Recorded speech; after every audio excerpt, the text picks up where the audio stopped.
that many slides is, yay, okay.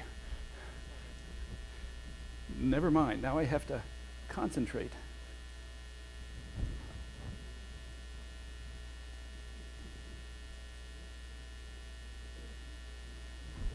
What happened was the cable got unplugged, then I rebooted, and then it didn't work from then on.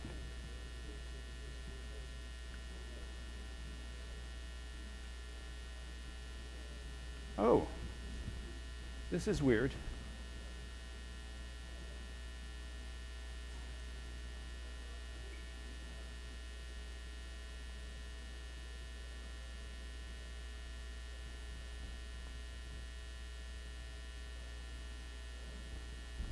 Does someone know how to make this full screen?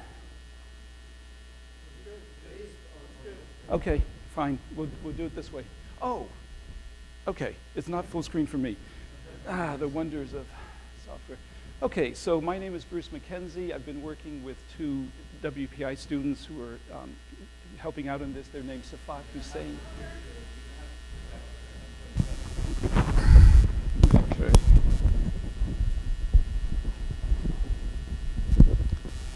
So Safat Hussain has been helping. He's from Bangladesh, by the way, and Ben Pulver has been helping. My email address is there. It's also on the last slide. Okay, I don't know if anybody saw this, but a guy named Marcus built that 3D printer you see over in the corner and took it out in the Sahara Desert. It's got a big Fresnel lens. The top part rotates to track the sun. And then the object he's printing moves back and forth. The question is, could you make something, big enough to live in out of solar-sintered sand? He basically concentrates the sunlight, melts the sand, turns it into a glassy, very crude glass, and then moves the focus back and forth across the surface of the sand. And in this case, he then manually spreads a new layer of sand.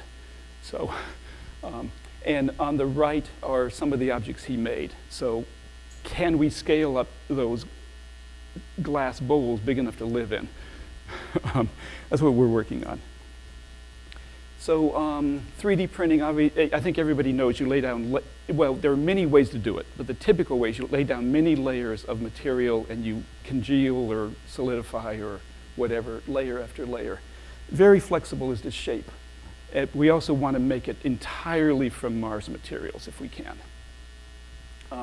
So we developed a thing a little bit like Marcus's thing. It's just back of the envelope now. We just barely had the CAD files ready in time. By the way, this is a work in progress. We want to have it fairly well done and display it at the Maker Faire in New York City in September, and then maybe actually build something next January. And we're looking for people who want to help either remotely or anyway, either 3D printing, CAD, editing, graphics. So please consider, helping us out on this. We have considered bricks, yeah. I got one slide of that. I can take, if there's something that I say that is not clear, please interrupt, but I will ask for questions about 3 times during it. So interrupt for clarification, but not for, not to ask more questions. Okay, so for solar sintering, you concentrate the sunlight with lenses and mirrors, and we said we'll make the whole printing mechanism rotate around the object we're printing. And the habitat that we want to print has to be stationary. It's going to weigh many, many tons. There's just no way you'll move it back and forth, the way a lot of 3D printers work. And the mechanism for spreading regolith, sand. So that's supposed to be light blue. I guess it's gray. So that gray structure would be a very lightweight truss, wheels at the bottom to rotate. Can you guys see a brown cylinder inside it? Okay, barely. Okay, so it's supposed to. Yeah, it's supposed to. I'll show the cylinder by itself, but it's supposed to be building up a habitat. The inside diameter would be about 8 meters, same as MDRS. Okay, so the procedure is you'd have some excavation rovers that somehow get regolith. They dig up regolith, they sift it to get the rocks out, and deliver either sand or dust. and in some cases you can have a little bit of gravel, and that would be dumped into these hopper on the side. We didn't actually design it, but there'd be a conveyor to lift it up, and then multiple printing stations around it. This is kind of optimized for the south pole of the moon. And you guys who know me know that I'm very much adamant about going to Mars and not taking a detour to the moon. But it could be used there. At the south pole of the moon, the sun just skirts the horizon. Basically, the sun goes around the horizon and dips below it, depending on where you are. And so we decided, rather than having a mirror track the sun, we'll make the whole printer turn and track this, to turn occasionally to adjust itself to get the sun. That has the advantage that you're already on wheels. You can just drive away, build another one at another location. So we wanted a mobile 3D printer. Since it was mobile anyway, we decided we'll turn it to face the sun, whole thing. So anyway, this is supposed to be one of 4 mirrors that catch the sunlight over a hill, bring the sunlight down, secondary mirror and the lens, focus it in multiple places.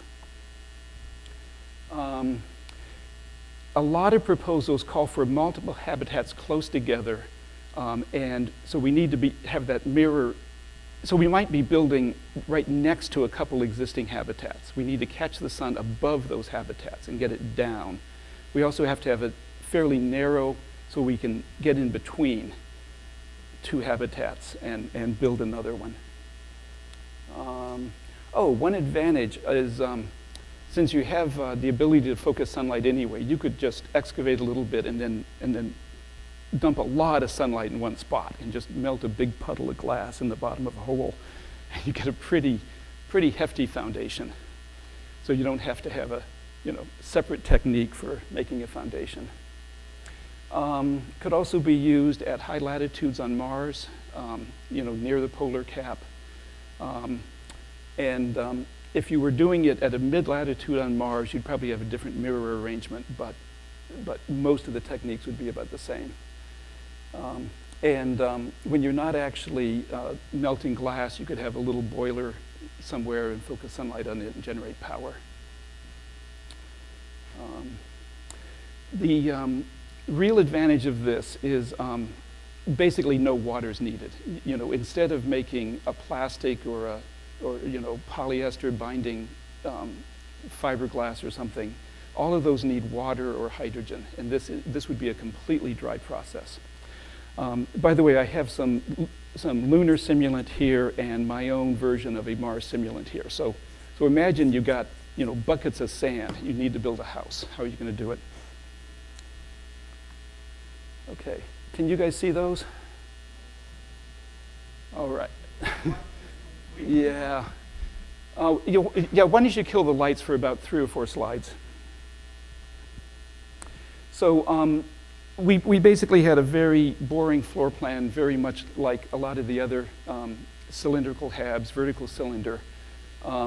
Ladder, yes, there we go. Ladder up the middle. This will be replaced with a porthole later. We put pegs around it. We're going to be winding fiberglass around it later. I'll get to that in a minute. Question is, would you want to make glass tables and chairs? While you're at it, you could just sinter up some furniture inside. The trouble is, it either has to be firmly connected to the floor and you never move it, or it has to be loose. So we're playing with ideas of we'll have holes in the floor where the furniture falls into place after it's made. One thing I forgot to say is we'll be laying down layers of sand, sintering selected places that become the walls, and then we'll drain the sand out. That's not the normal technique that you're used to with the home, the $1,000 3D printers. Clarification? We would dig a small hole. We'd remove the loose regolith and then focus sunlight to make pools of glass, and that would become the foundation. But this is above ground.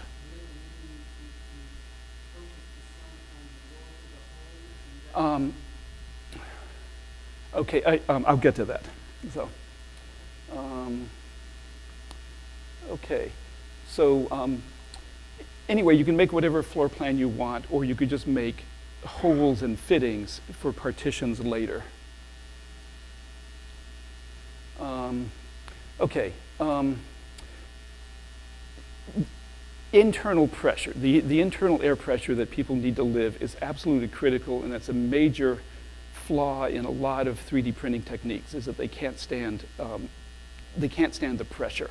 If you layer, if you put down a bunch of layers together, one on top of the other, a lot of times they don't adhere quite as well as within the layer. So it's fairly common for 3D printed objects to delaminate, and especially if you try to pressurize it. So what we're going to do is just say we're not going to count on the material, on the fused regolith for holding the tension. Instead, we're going to wrap it with fiberglass, locally produced fiberglass. That's another story. I don't have time to get into that, but we believe that fiberglass would be fairly easy to make on either Moon or Mars. Also, crack propagation is a problem, and so after this thing is built, while you still have the solar mirrors there, you would put a curtain around it, heat it up, and then let it cool down very slowly to anneal it. That is, to allow the internal stresses to even out. Or where you had cold glassy substance and then hot glassy substance, there are stresses due to differences of thermal expansion. And then we would wrap, as I said, we'd wrap the whole thing with fiberglass. Getting back to your question, we would actually put together a steel cylindrical formwork, put dust inside it, center that, then raise the formwork up a little bit and center layer after layer. So the outer surface would be this imprint of the steel form. And the main reason for that is so that we have a smooth surface on the outside, so we don't abrade the fiberglass. It also contains the dust, so it doesn't just fall off.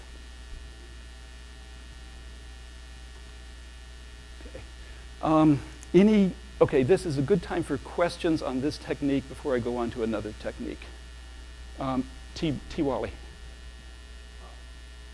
seems to me you're working too hard.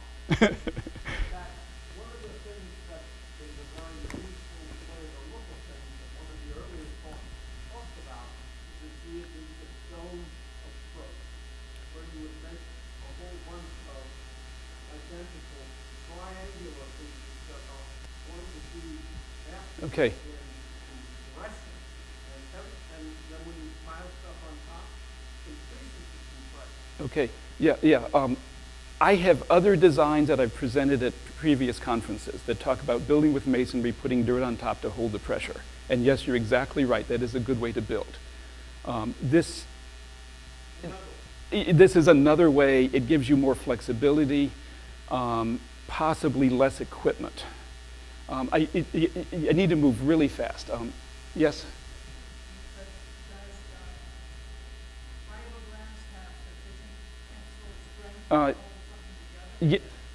Yes, it does.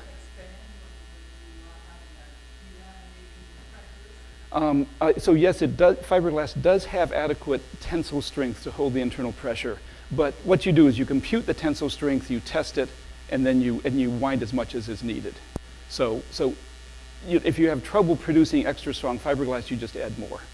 And we have not done those computations. But there are fiberglass cylinders here on Earth that can be pressurized. Okay, let me go on to a different technique. Most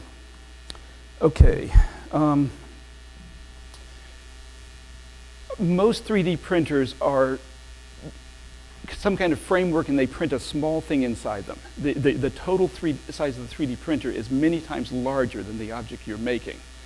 And, but we don't want to take something that's bigger than a habitat, to Mars to build it. So the question is, can we get by with a small machine that builds a big object? This is an asphalt spreader. You just dump asphalt in it, and it spreads a layer of asphalt beside it. And you can build a really long highway. The highway is much longer than the spreader, and you can also make it any number of layers. So let's So this is a different technique. We will take a machine that can spread layers of something and then build up layer after layer. The next one I'm going to show you would be mostly made of ice. So we will spread layers of crushed ice with dirt on top. Some of the ice layers can have dirt and sand mixed in with them. And then you basically make a frozen structure. And then later I will talk about a different technique using cement, but also layer by layer. Okay, so we call this Camp Century in honor of a Air Force experiment to make an air base under the ice in Greenland. They carved out tunnels. They carved out channels in the ice, put sheet metal over it, through snow on top, and it hardened, and they could remove the metal formwork. And there were actually plans to make a military base with this technique. It didn't turn out because the ice was creeping. So unfortunately, this is a structural drawing. It's not what it would really look like.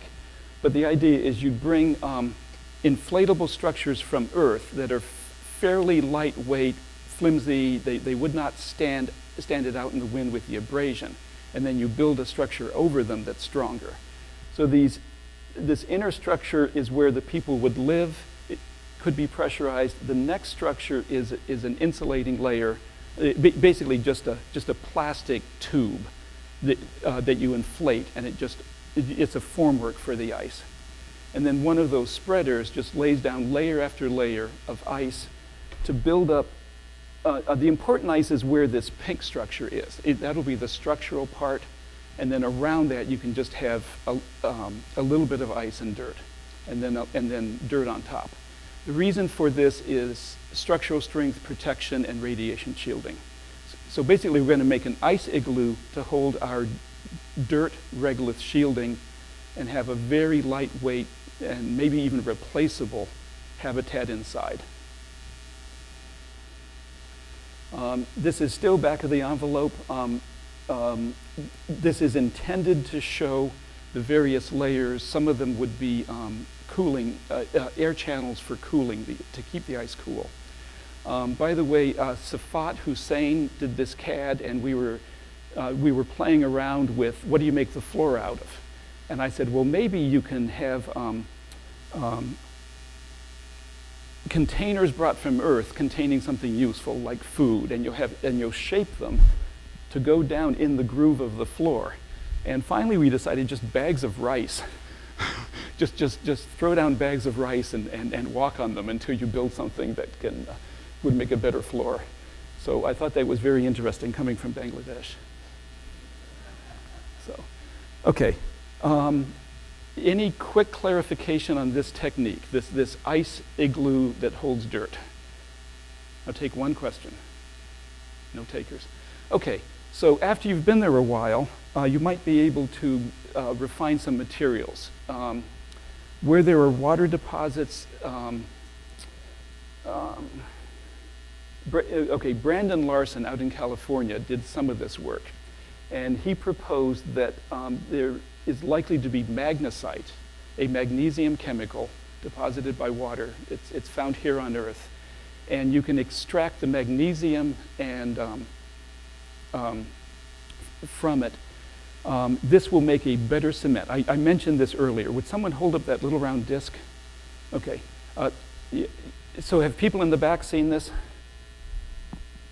Okay, would you take it back? Just carry it back there somewhere. So, yeah, we can have the lights up. Keep the lights up.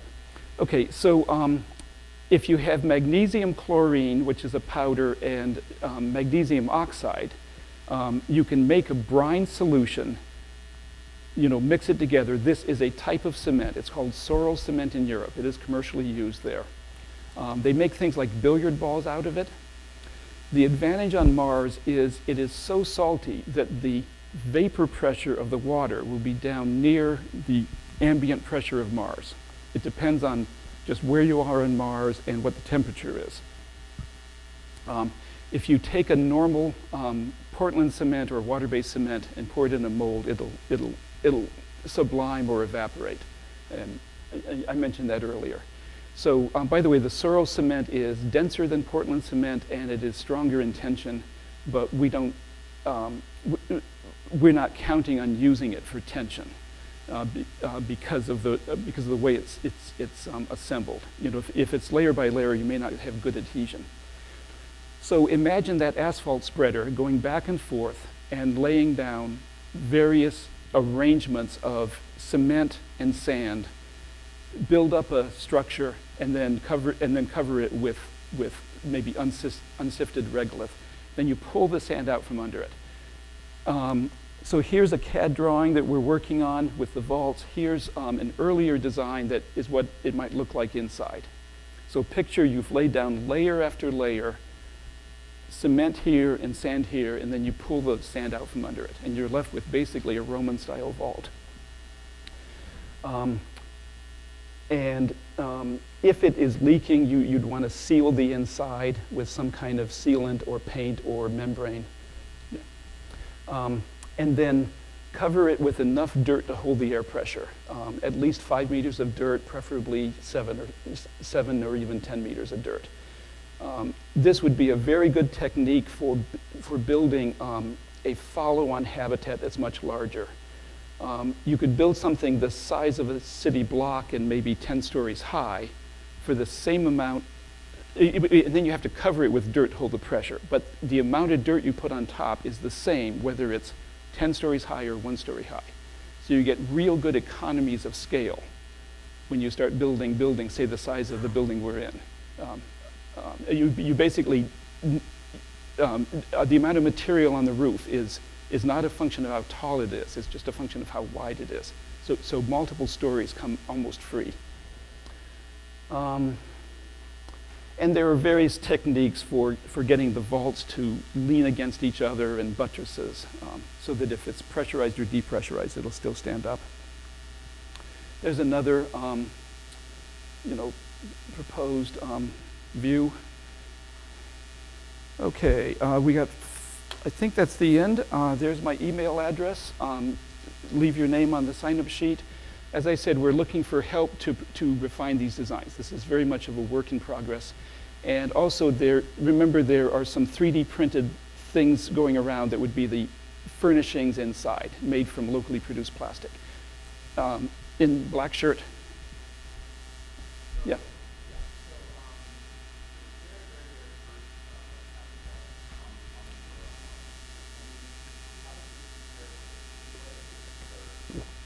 Yeah.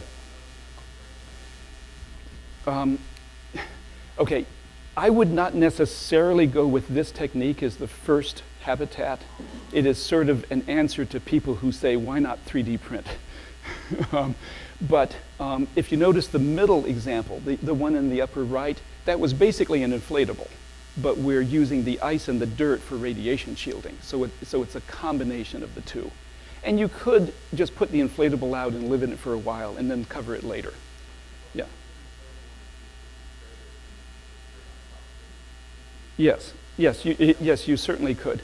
By the way, a lot of people say use an existing crater, but if you actually want to dome over a crater, you need incredible tensile strength and you need to anchor it at the sides. So be very careful when you say use an existing crater. And now, if you cover it with dirt to hold the pressure, that's not a problem. Yeah. Yes. Yeah. Yes, but you really don't gain that much compared to just having it on flat terrain.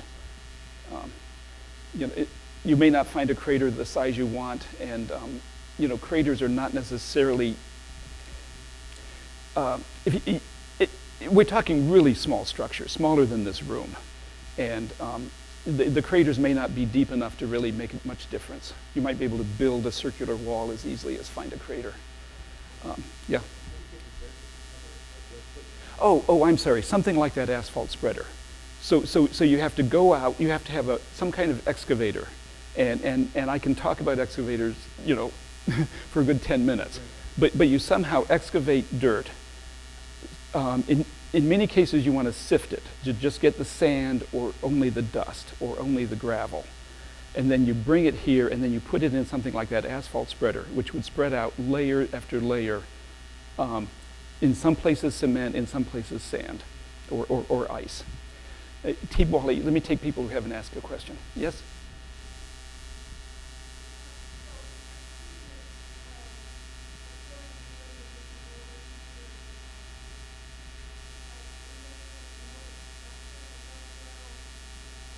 You said site survey and structure of soil. Yeah. Okay. Yes, definitely. Yes. You definitely want a site survey. You want good photographs from orbit, and pick out a few sites, and then send rovers there, and map out the site in detail. Map landing sites. You also want the subsurface, and you want to make sure you can get water. So I would actually get one of the little drills and try to drill for water before you finalize a site.